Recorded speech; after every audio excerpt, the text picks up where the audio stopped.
जाडो बढ्यो जाडो बढ्यो जाडो बढ्यो। तपाईँतिरहरूको मौसम कस्तो छ गाइस?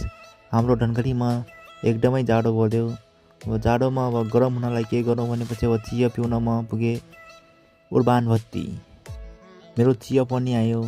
चिया पिसकेपछि हामीहरू नास्तामा चाउमिन र ललिपप अर्डर गऱ्यौँ र त्यो पनि एकैछिनमा आयो तयार भएर। त्यसपछि हामीहरू कुराकानी गर्दै खाना सुरु गऱ्यौँ।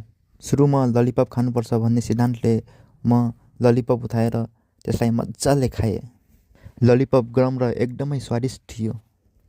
खाइसकेपछि बिल त तिर्नु पर्यो। बिल तिर्नुपर्छ भन्ने हामी लागे काउन्टरतिर अनि हामीहरू बिल पेमेन्ट गऱ्यौँ। त्यसपछि हामीहरू बाहिर घाममा बसेर घाम ताप्दै कुराकानी गर्न थाल्यौँ। हामीहरू देश विदेशको कुरो गरिसकेपछि घरतिर लाग्यौँ। यदि भिडियो मन पर्न गएमा लाइक कमेन्ट गरेर साथ सपोर्ट गरिदिनु होला। धन्यवाद।